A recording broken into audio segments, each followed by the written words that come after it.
विशाळगड हा छत्रपतींच्या नंतर पंतप्रतिनिधींच्या ताब्यात गेला. म्हणजे पंतप्रतिनिधी हे छत्रपतींचेच सरदार, पण मलकापूरची पंतप्रतिनिधींची एक जहागीर आहे. जसं औंध सातारकर छत्रपतींचं गाव होतं, तसं मलकापूर हे कोल्हापूरकर पंतप्रतिनिधी जे होते, छत्रपतींचे प्रतिनिधी होते, त्यांचं ते मुख्य ठिकाण झालं. आणि विशाळगड त्यांचं मुख्य ठिकाण होतं पहिल्या काळात.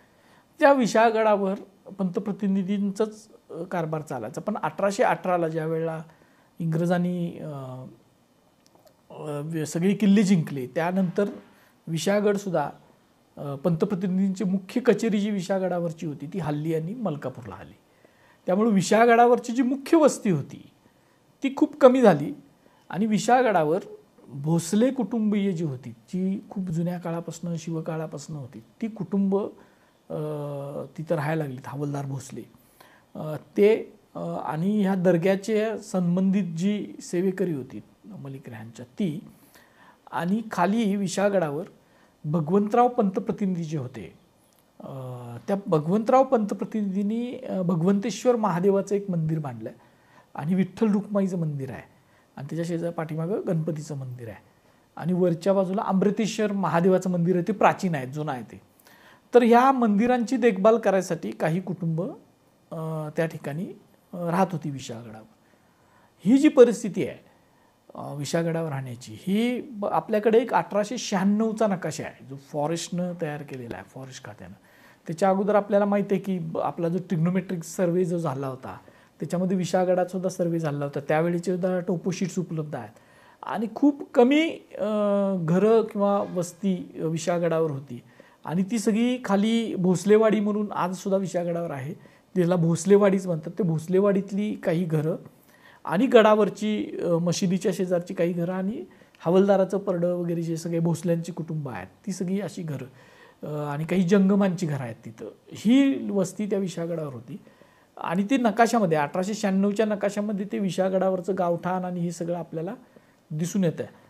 पण एक कथा अशी सुद्धा सांगितली जाते की पंतप्रतिनिधींच्या आणि त्या मौलवी जे आहेत विशाळगडाचे जे मुजावर वगैरे होते त्याच्यातल्या एकाला त्यांनी कडेलोटाची शिक्षा दिली. कडेलोटाचा पॉईंटसुद्धा विशाळगडावर आहे. तर ती दिल्यामुळं त्यानं काहीतरी शाप दिला आणि मग पंतप्रतिनिधींनी तिथं राहायचं बंद केलं. आणि अशी कथा सांगितली जाते की त्यानंतर विशाळगडावर आजपर्यंत कोणीही पंतप्रतिनिधींचा वारस जात नाही, कारण त्या शापाला घाबरून, असं म्हटलं. ही कथा आहे जी विशाळगडाच्या पुस्तकात नोंद आहे आणि सांगितली सुद्धा जाते, त्या ठिकाणी सुद्धा सांगितली जाते. आणि त्या काळापासून म्हणजे पंतप्रतिनिधींची कचेरी, मुख्य कचेरी त्या जहागिरीची पंतप्रतिनिधींच्या मलकापूरला आल्यापासून ते भारत स्वतंत्र होईस तोपर्यंत विशाळगड हळूहळू मलिक रेहानच्या दर्ग्यासाठी प्रसिद्ध होऊ लागला. विशाळगड हा मराठ्यांच्या इतिहासातला प्रमुख किल्ला जरी असला तरी त्याचं स्थान कमी कमी होत गेलं इतिहासाचं मराठ्यांच्या. आणि विशाळगड हा दर्ग्यासाठी प्रसिद्ध होऊ लागला. आणि मग जुनी जर तुम्ही दर्ग्याची छायाचित्र उपलब्ध आहेत काही, जी 70-80 वर्षापूर्वीची, म्हणजे भारत स्वतंत्र होण्याच्या दरम्यानची काही छायाचित्र आहेत. आणि मग त्याचं जसं काही देवस्थानांचं तुम्ही देऊळ पिक्चर बघितलं असेल तसं अनेक देवस्थानांचं प्रस्थ वाढते, तसं या मलिक रेहानच्या देवस्थानाचं प्रस्थ वाढत गेलं आणि दोन्ही हिंदू मुस्लिम या ह्याच्याकडे आकर्षित झाली. तिथं काही अंधश्रद्धा निर्माण झाल्या. काही लोकांच्या श्रद्धा असतील पण त्या अंधश्रद्धा, तिथं खोडाबेडी तुटते म्हणे असं काही तयार झालं, म्हणजे जे बेडी घालून ती आपोआप साखळी ती तुटते असं वगैरे, अशा काही अंधश्रद्धा निर्माण झाल्या. मग तिथं ते कंदुरी करायला सुरुवात झाली. अशा अनेक गोष्टीमुळं ते मलिक रेहानचं प्रस्थ वाढलं. पण तरी पण आजची जी परिस्थिती विशाळगडावर आहे ती नव्हती. आजची परिस्थिती ही साधारण ज्या वेळेला तो विशाळगडाचा खंदकाचा पूल तयार झाला, पहिल्यांदा खाल मी स्वतः गेलो आहे चालत जायचं, खंदक पार करून एक शिडीची वाट होती, बुर्जावरच मधीच अशी लोखंड्या शिड्या 2 लावलेल्या होत्या, त्या शिड्यांवरनं जायचं आणि मग गडावर जायचं. तोपर्यंत गडावरची वस्तीसुद्धा कमी होती आणि लोकंसुद्धा यायला एवढ्या मोठ्या संख्येनं लोक येत नव्हती. पण नंतरच्या कालामध्ये म्हणजे तिथं लोखंडाचा साकव केला गेला पहिल्यांदा, म्हणजे लोखंडी पूल केला गेला या टोकापासून ते त्या टोकापर्यंत, म्हणजे पार्किंग आता जिथं आहे तिथून ते विशाळगडाच्या तटबंदीच्या त्या रस्त्यापर्यंत लोखंडाचा पूल केला गेला। त्यावेळेनंतर हळूहळू लोकांची संख्या वाढायला लागली, कारण ॲक्सेस सोपा झाला, विशाळगडावर जाणं सोपं झालं। आणि मला वाटतं की साधारण 10-15 वर्षापूर्वी ते या ठिकाणी कॉन्क्रीटचाच पूल केला गेला आणि त्याच्यामुळं तर ते लोखंड पूल जरा हलायचा, वारा बिरा असताना प्रचंड वारं त्या खंदकातून येतं ना, त्यामुळे लोक घाबरायची होता। पण नंतर असं झालं की कॉन्क्रीटचा गेल्यामुळं त्याची जी काही स्टेबिलिटी आली आणि सहजता आली ते विशाळगडावर चढण्याची। आणि विशाळगडचा जो राजमार्ग होता, ज्या मार्गावरून शिवाजी महाराज गेले असतील, ताराबाई गेले असतील, महाराणी ताराबाई गेले असतील, शंभूराजे गेले असतील, ह्या मार्गावर फरसबंदी मार्ग प्राचीन काळापासूनचा मार्ग आहे तो। म्हणजे विशाळगड हा सहज साधा सोपा किल्ला नव्हता। विशाळगडाला खंदक पार करायचा, खंदकाच्या अलीकडं अशा हे आहेत दगडी, त्याला पायऱ्यासुद्धा नव्हत्या, तसाच तो अनगट ठेवला होता। हे उतरायचं ते आणि मग खंदक पार करायचा आणि खंदक पार करून पहिला दरवाजा लागायचा, त्यानंतर दुसरा दरवाजा, मग तिसरा दरवाजा, मग चौथा दरवाजा आणि ह्याचा जो आहे तो मुंडा दरवाजा आहे तो 5वा दरवाजा, म्हणजे शिवकाळातलं किंवा त्याच्यानंतरचं तुम्हाला सांगतोय। पण मुंडा दरवाजाची वाट तोडली गेली 1818ला आणि त्यामुळं 4थ्या दरवाज्यातनंच विशाळगडला जायचं झालं आणि ते सुद्धा मार्ग नंतर बंद झाला आणि सरळ शिड्या लावून तो मार्ग सुरू होता। ती दुर्गमता होती, ती दुर्गमता नष्ट झाल्यामुळं आणि आता लोकांना जाण्या येण्याची साधनं खूप झाली, म्हणजे स्वतःच्या गाड्या यायला लागल्या लोकांच्याकडं, 4 व्हीलर झाल्या आणि त्यामुळं परत मलिक रेहानच्या दर्ग्याचं प्रस्थ खूप वाढलं। म्हणजे जे एक एसटी फक्त मुक्कामाला असायची विशाळगडला, आता 4-4, 5-5 एसट्या मुक्कामाला विशाळगडला राहायला लागल्या। विशाळगडाच्या जिथं आता खाली पार्किंग आहे तिथं काही नव्हतं, म्हणजे तिथं एक साधं शेडसुद्धा नव्हतं। उन्हाळ्यात कधीतरी, पावसाळ्यात तर कोणी विशाळगडाकडे फिरकायचं सुद्धा नाही, कारण महामूर पाऊस अजूनसुद्धा असतो, धोक्यात असतो सगळा विशाळगड, तर बंदच असायचं एक प्रकारे विशाळगड, पावसाळ्याचे 3 महिने तरी बंद असायचा। तर तिथं पार्किंगला काही नव्हतं, आता सगळी तिथं शेड वगैरे सगळं ते झालं आणि ह्या प्रस्थ वाढल्यामुळं गडावर लोक जाऊन मलिक रेहानला तर ती हे करायचीतच, पण त्याचबरोबर नुसतं ते नव्हतं तर विशाळगड तुम्ही बघितला तर चारही बाजूनं सह्याद्रीच्या रांगा आहेत विशाळगडला आणि अत्यंत सौंदर्यशाली ठिकाण, म्हणजे जिथं आपण सह्याद्रीच्या रौद्र सौंदर्याचा आपण आनंद घेऊ शकतो असं ते ठिकाण आहे। आणि त्यामुळं विशाळगडावर काही लोक जाऊन नुसते दर्ग्याला पूजा करून जी यायची ती राहायला सुद्धा लागली आणि समूहानं जायला लागली। तरुण मंडळ कोल्हापूर शहरातली असतील, आजूबाजूच्या गावातली समूहानं जायची, तिथं बकरी न्यायची, कोंबड्या न्यायची, पार्ट्या करायच्या, तिथंच राहायचं, पत्त्याचे खेळ तिथं रंगायचे, मी स्वतः बघितलेलं आहे म्हणून तुम्हाला सांगतो। आणि मग ते हळूहळू ते प्रस्थ वाढत गेलं आणि लोकसंख्या वाढली, म्हणजे जिथं दररोज 10 कोंबड्या कापल्या जायच्या तिथं दररोज 100 कोंबड्या कापल्या जाऊ लागल्या आणि त्याची जी काय कोंबड्या कापल्यानंतर किंवा हे सगळे लोक आल्यानंतर त्यांची जी काय जी कचऱ्याची जी विल्हेवाट लावायची ती कसलीही सोय विशाळगड स्वतः ग्रामपंचायत सुद्धा नाही आहे। विशाळगड हे गजापूरच्या ग्रुप ग्रामपंचायतीमध्ये जे अनेक वाडे आहेत त्यातलं एक विशाळगड हे ठिकाण आहे गावठाणाचं, त्याच्यामुळं त्यांचं उत्पन्न सुद्धा कमी होतं आणि पैसे मिळायचे नाहीत आणि त्यामुळं अस्वच्छता इतकी वाढली। खरं तर ती दर्ग्यानं ग्रामस्थांनी विशाळगडाच्या त्या दर्ग्यातनं मिळणाऱ्या उत्पन्नाचा फायदा घेणाऱ्यांनी ती स्वच्छता ठेवायला पाहिजे होती, पण ही स्वच्छता काय केली गेली नाही, अतिक्रमणं वाढत राहिली आणि ज्या वेळेला हे प्रस्थ वाढायला लागले एका बाजूने त्यावेळेला विशाळगडावर माधवराव साळुंखे म्हणून कोल्हापुरात होते, जे विश्व हिंदू परिषदेचं काम करायचे, धोत्री गल्लीमध्ये राहायचे। माधवराव साळुंखे, दिलीप भिवटे ही जी काही हिंदुत्वादी कार्यकर्ते होते यांनी विशाळगडावर महाशिवरात्र करायला सुरुवात केली आणि त्या महाशिवरात्रीच्या माध्यमातून म्हणजे खाली जे भगवंतेश्वर महादेवाचं मंदिर आहे त्या मंदिरामध्ये मोठ्या प्रमाणात महाशिवरात्रीच्या दिवशी लोकांनी जमावं आणि त्याला पॅरलल दर्ग्याला पॅरलल एक आपलं हिंदूंचं मराठ्यांचं एक स्थान आपण तिथं ठेवूया अशी ह्यांची भावना त्यावेळेला ती होती आणि त्यातून मग हा संघर्ष सगळा सुरू झाला, पण तो एवढ्या टोकाला गेलेला नव्हता। त्यातून मग दर्ग्याच्या चौकामध्ये जो झेंडा उभा करणं असेल, बुंडा दरवाजाच्या शेजारी जो ध्वजस्तंभ उभा करणं असेल, हे दिलीप बिवटे, माधवराव साळुंखे दादांनी केलेली कामं आहेत. त्यातून त्या समाध्या रंगवणं असेल बाजीप्रभू फुलाजी प्रभूंच्या, ही सगळी कामं महाशिवरात्रीचं आदल्या दिवशी जायचं, दुसऱ्या दिवशी महाशिवरात्र झाली की दुपारनंतर सगळे शिवप्रेमी खाली येत होते. कधी तर तणाव निर्माण व्हायचा, असा कायम तणाव निर्माण होत नव्हता. पण हळूहळू हे गडप्रेम शिवप्रेमसुद्धा आपलं वाढायला लागलं. चॅनेल्स आले, मोबाईल आले, त्यानंतर विशाळगड त्याच दरम्यान राज्य पुरातत्व खात्याच्या ताब्यात गेला आणि त्यांचं नियंत्रण त्याच्यावर आलं. पण ह्या ज्या यंत्रणा आहेत, म्हणजे ग्रामपंचायत असेल, तहसीलदार कार्यालय असेल किंवा राज्य पुरातत्व असेल, या यंत्रणांनी विशाळगडावर जी काही बेकायदेशीर बांधकामं होत होती त्या बांधकामाकडं साफ दुर्लक्ष केलं. वारंवार मी सुद्धा त्या काळी दिलीपदादा असतील, माधवराव साळुंखे दादा असतील, यांच्याबरोबर विशाळगडला जायचो. त्यावेळेपासनं अनेक वेळेला त्या शाहूवाडीच्या तहसीलदारांना, तत्कालीन तहसीलदारांना सांगतोय, प्रांतांना, जिल्हाधिकाऱ्यांना विशाळगडावरच्या बेकायदेशीर बांधकामाबद्दल, पुरातत्व खात्याला तिथल्या संवर्धनाबद्दल अनेक निवेदनं देऊन झालेली आहेत. काही वेळा तर अशी परिस्थिती होती की तिथली स्थानिक लोकच, ती काय फक्त मुस्लिम धर्माची नव्हती, हिंदू धर्माची सुद्धा काही तिथं भरपूर मंडळी आहेत, त्यांची अर्ध्यापेक्षा जास्त गडाची मालकी भोसल्यांचीच आहे. कारण ती शिवपूर्व काळापासून तिथं ते घराणं आहे, म्हणजे शिवाजी महाराजांच्या काळापासून. तर ते गडाच्या तटबंदीचे बुरुज काढून काही जणांनी घरं बांधले. अजून सुद्धा तुम्हाला दिसतील, तुम्ही जुनी घरं बघितली तर तुमच्या लक्षात येईल. म्हणजे जुनी घरं बांधले. नंतरच्या काळात सुद्धा गडाचे तटबंदीचे दगड फोडून मग ते घर बांधायला वापरायचे वगैरे. मोठे मोठे खड्डे खणून, आता गडावर खड्डा तुम्ही खणू शकत नाही कारण पुरातत्वचं आहे, ते राज्य संरक्षित स्मारक आहे.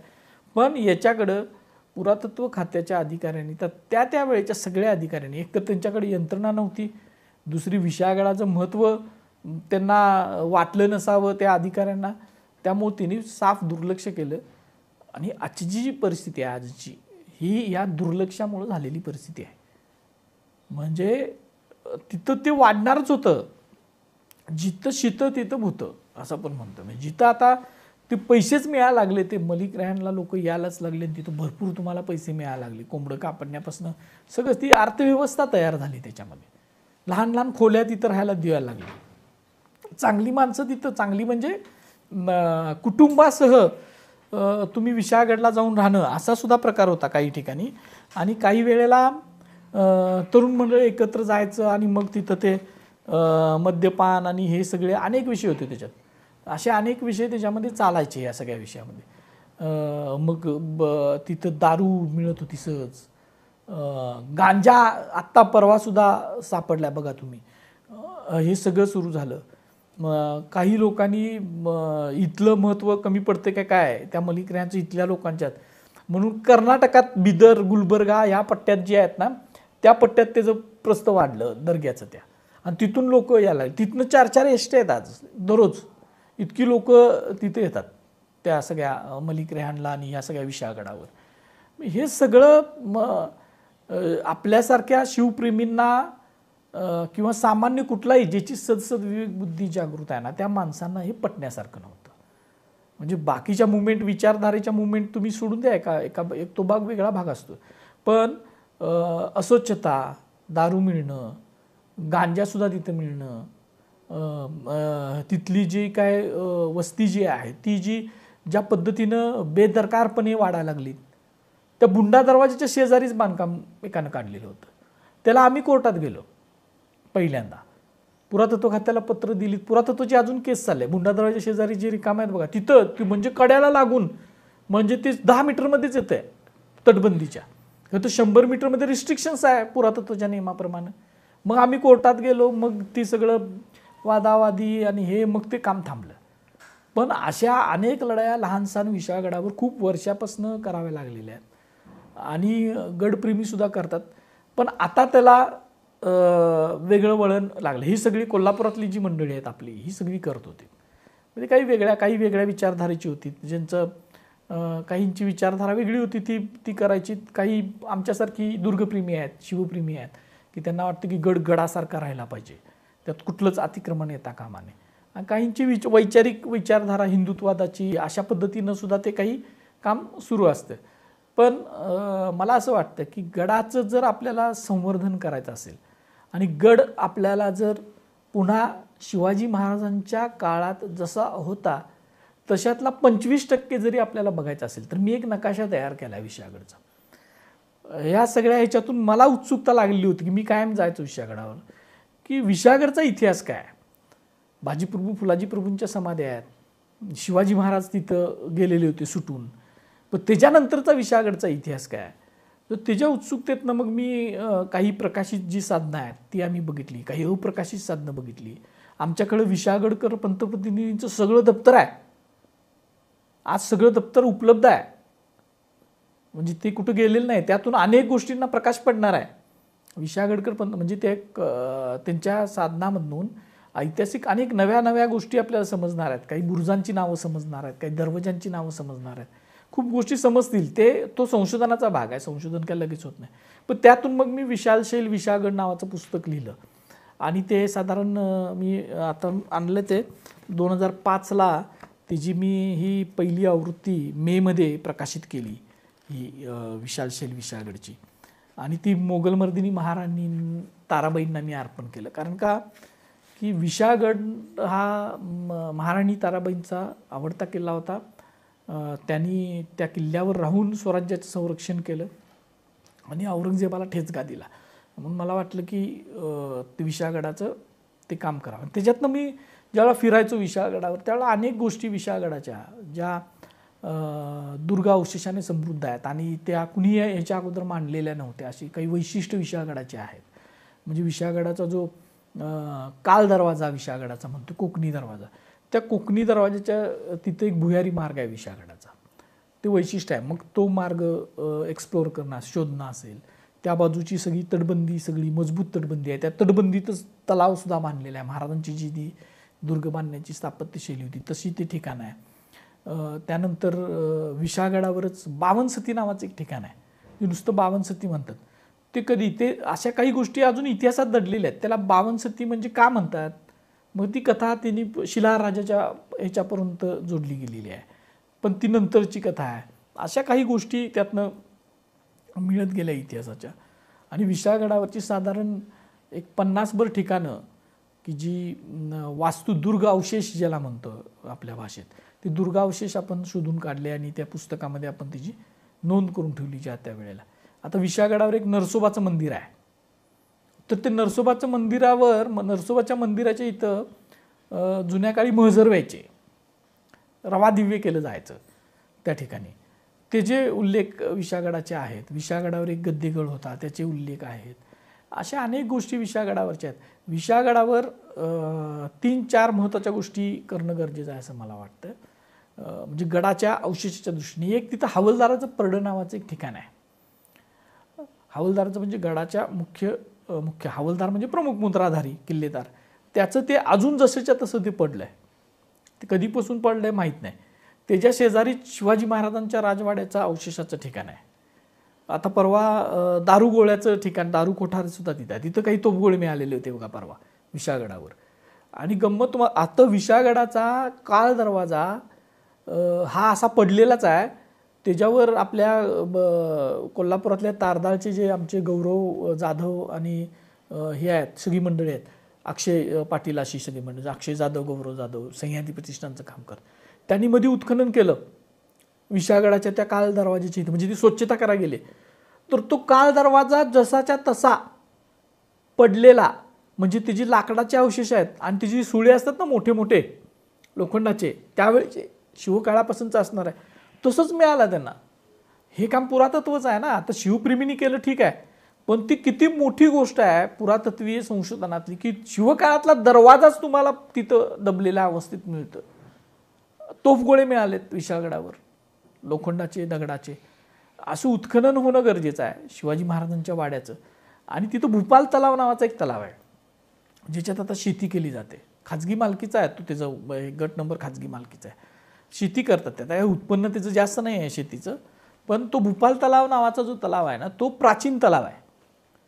म्हणजे आपण जे म्हणतो शिलाहार आणि हे काळ, त्याचं शास्त्रोक्त उत्खनन झालं पाहिजे. त्यात गाळ साठलेला आहे. तो खूप अजूनसुद्धा तुम्ही जर उन्हाळ्यात बघितलं, वरून ड्रोन लावला तर तो तेवढाच भाग त्या गाळातलाच की हिरवागार दिसतो. बाकी सगळा विशाळगड असा काळा कभिन्न असा, म्हणजे सह्याद्री जसा दिसतो, गवत असं आपलं सगळं असतं पिवळं आणि हे झालेलं वृक्ष, आणि तेवढाच भाग तो हिरवा दिसतो. म्हणजे तिथं पाणी साठतं तिथं अजूनसुद्धा, आणि पाणी खूप मोठ्या प्रमाणात साठू शकतं. खूप मोठा तलाव आहे, मोठाच्या मोठा बांध आहे, दगडी बांध दिसतो आपल्याला तो घातलेला. तो त्याच्यातला गाळ काढला पाहिजे. शिवाजी महाराजांनी 2 ठिकाणी तिथं तलाव बांधलेले आहेत.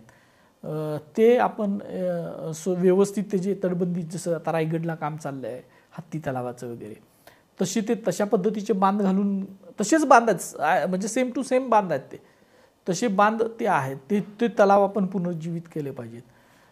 बुरुज जवळजवळ नकाशात तर दिसतंय की जवळजवळ सगळ्या बाजूनं जिथं जिथं शक्य आहे तिथं तटबंदी होती. विशाळगडला बुरुज होते. नकाशातली नोंदी आहेत म्हणजे त्या खऱ्या आहेत, त्या काय खोट्या नाहीत. जुन्या काळातला नकाशा असंच दाखवणार नाही जिथं तिथं.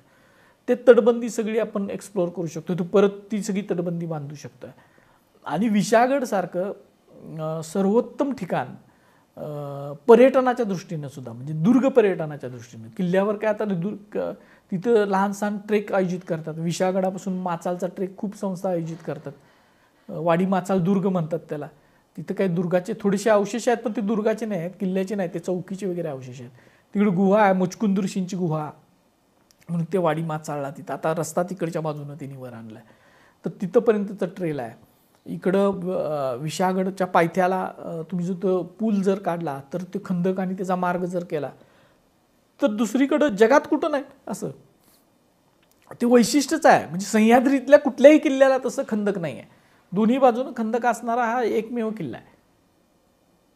ते सगळं आपण ते खंदकातली स्वच्छता करणं आणि मग तो व्यवस्थित ठेवणं शिवकाळासारखा, अशा खूप गोष्टी आपण विशाळगडच्या बाबतीत आपण करू शकतोय. पण शासनानं त्याच्यावर लक्ष दिलं पाहिजे. तिथं रणमंडळ टेकडी नावाची एक टेकडी आहे. आता त्याच्यावर पाण्याच्या टाक्याच बांधून ठेवले. म्हणजे सौंदर्य ॲस्थेटिक नावाची गोष्टच नाही. आम्ही तिथं आता प्रपोज केलं की तिथं शिवछत्रपतींचा एक भव्य पुतळा उभा करा, आणि तिथं तुम्ही गार्डन, एक उपवन जे आपण म्हणतोय, तिथं उपवन म्हणजे काय, झाडं मोठी मोठी जगणार नाहीत, कारण ते उंचावरचं ठिकाण आहे. विशाळगडला जर तुम्ही उन्हाळ्यात जावा, पावसाळ्यात जावा, वारं असं सुटलेलं असतं की तिथले लहान लहान जे वाळूचे कणसुद्धा असे त्या म्हणजे रणमंडळ टेकडीवरचं सपासप उडत असतात. इतकं ते वाऱ्याचा प्रवाह आहे. कारण समुद्रापासून सुटलं तर त्याला अडथळाच कुठला नाही आहे त्या विशाळगडच्या याला. सरळ समुद्रापासून वारं सुटलं म्हणजे समुद्राचं सगळं सुटलं की ते विशाळगडला येऊन थडकतं. इतकं ते वाऱ्याचा प्रवाह असतो. त्यामुळे तिथं काय मोठे वृक्ष येणार नाहीत, जगणार नाहीत, ते खोलगड भागेतच जगतील. पण तिथं एक आपण सुंदर उपवन म्हणजे लॉन वगैरे करून शिवछत्रपतींचा पुतळा त्या ठिकाणी करावा, अशी एक आमची त्या ठिकाणी मागणी आहे. त्याचं आम्ही प्रपोजल दिलं. आर्किटेक्चरकडून आमचे जे अमोल हे आहेत, हर्षल सुर्वे माझ्याबरोबर सहकारी आहेत माझे, आता हे 2-3 वर्षात झालेल्या घडामोडी सांगतो. त्यांच्याकडनं आम्ही हर्षल सुर्वे, मी, तिथले स्थानिक आमदार विनय कोरे साहेब आहेत, यांचा पूर्ण सपोर्ट त्या विशाळगडाच्या त्या स्मारकाबद्दल आहे. तर त्यांनी सुद्धा पुढाकार घेऊन तो प्लॅन सगळा तयार करून घेतला. नुसता प्लॅन केला नाही तर तो NOC घ्यायला लागते. ते पुरातत्व खात्याला NOCसाठी पाठवलेला सुद्धा, त्यांचा अर्ज वगैरे भरून इस्टिमेट हे ते करून, म्हणजे सरकार पातळीवर सगळं झालं. फॉलोअप आम्ही घेतला आहे त्याचा. हर्षल असेल, मी असेल, कोरे साहेबांनी त्याच्यासाठी मदत केली.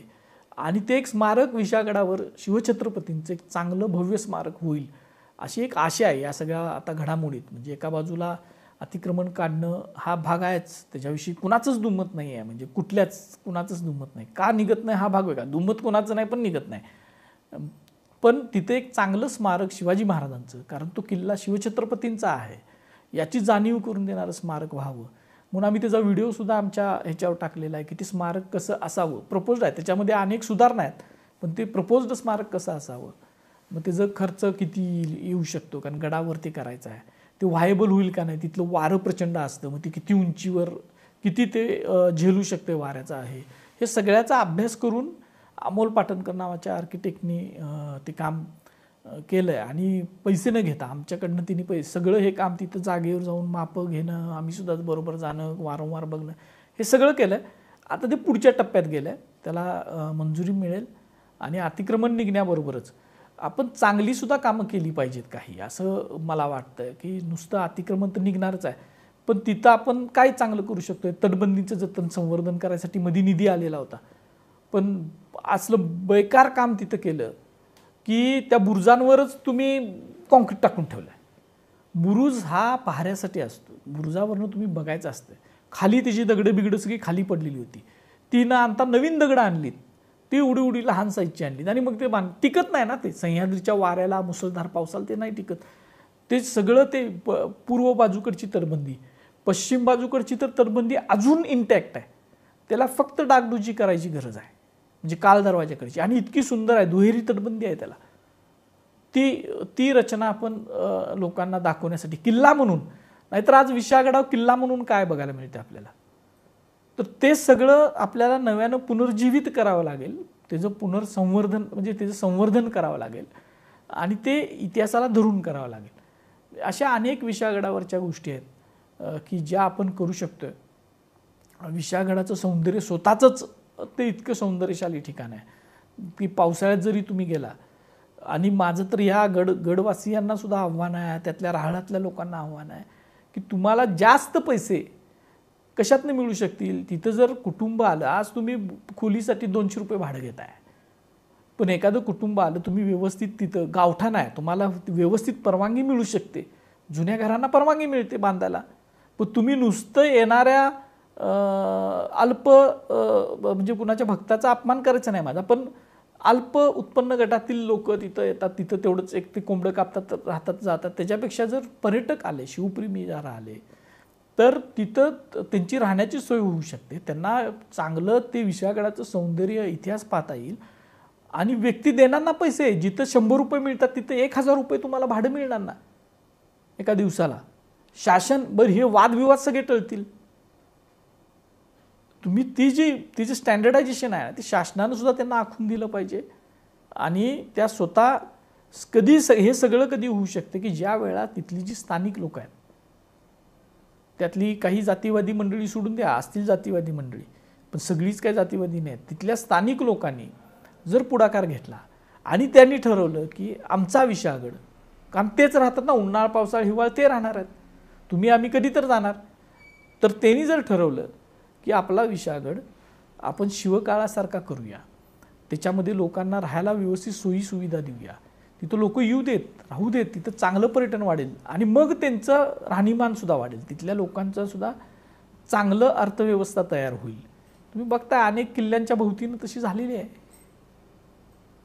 म्हणजे त्यांचा मुख्य प्रश्न तोच आहे. आता सध्या प्रश्न काय आहे तिथल्या सामान्य लोकांचा की आमच्या पोटा पाण्याचं काय, हे सगळं गेलं तर त्यांना पॅरलल आपण दिलं पाहिजे.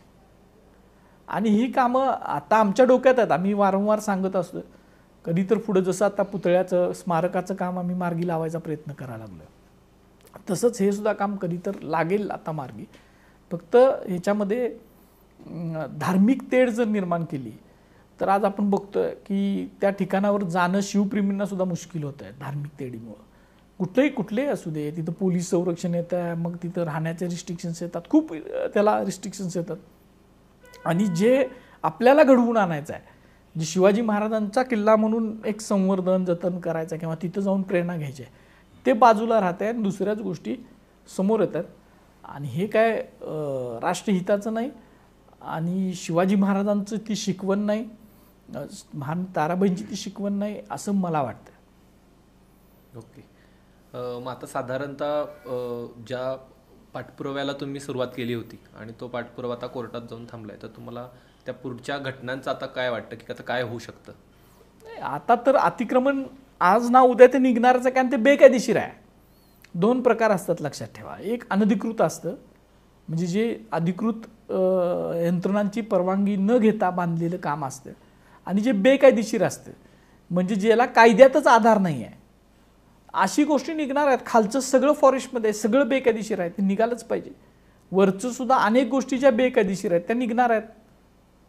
फक्त हे सगळं निघाल्यानंतर सुद्धा तिथल्या लोकांची मानसिकता बदलणं आणि त्यांना मी जे मगापासून सांगतोय की तो एक शिवाजी महाराजांचा किल्ला आहे ह्या दृष्टीनं त्याच्याकडे बघायला शिकवणं आणि त्यातून त्यांना उत्पन्नाचे सोर्स निर्माण करून देणं हाच यावरचा रामबाण उपाय असं मला वाटतं.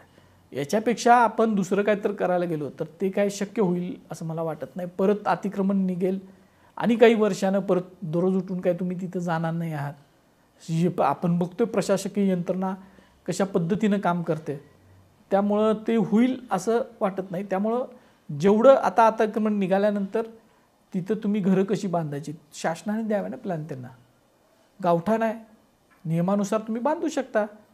त्यामुळे तसं ते बांधताना सुद्धा तुम्ही कशी बांधायची, मग 1 मजली बांधायचं का 2 मजली बांधायचं, त्याचं फसाड कसं ठेवायचं, या सगळ्या गोष्टी आपल्याला त्यांना पुरवाव्या लागतील, द्याव्या लागतील. आणि त्यातून मला वाटतं की विशाळगड पुन्हा एकदा शिवकाळासारखा होईल. कमीत कमी आपण तिथं सुसह्य जे काय म्हणतो, जे आत्ता आपल्याला गेल्यानंतर तिथं असह्य होतं, तिथल्या दुर्गंधीमुळं असेल, तिथल्या सगळ्या घाण सगळ्या त्या वातावरणामुळं असेल, कमीत कमी सुसह्यपणासुद्धा तिथं येईल. आणि एक चांगला किल्ला संवर्धित केला असं सगळ्यांना वाटायला पाहिजे. पुरातत्व खातं असेल, फॉरेस्ट असेल, स्थानिक प्रशासन असेल, तिथली ग्रामपंचायत असेल, तिथली स्थानिक लोक असतील आणि मग आपण सगळे शिवप्रेमी असेल, सगळ्यांनी मिळून ते केलं तर ते होणार आहे. बरोबर. म्हणजे विशाळगडाची कथा ते व्यथा ह्या विषयाचंच मुळाचं उद्दिष्ट हे होतं की आत्ता जे काही फक्त एका दृष्टिकोनातून जो किल्ल्याकडे बघितलं जातंय ते न करता एक आपण म्हणू शकतो की एक भविष्याचा वेध गाठणारं एखादं काहीतरी आपण कन्स्ट्रक्टिव्ह काम करणं गरजेचं आहे. नुसतं अतिक्रमण पाडणं हे एक आपलं टार्गेट असता कामा नये. तर त्यापुढे गड किल्ल्यांचं आपण संवर्धन कसं करायचं ही जी भूमिका आता तुम्ही जी मांडली त्याबद्दल सर्व शिवभक्तांकडून आपले खूप खूप आभार. आणि आपण जो मौल्यवान वेळ दिलात आणि विशाळगडाची कथा ते व्यथा हा आम्हाला संदेश दिलात त्याबद्दल खूप खूप आभार. धन्यवाद. जय शिवराय. जय शिवराय.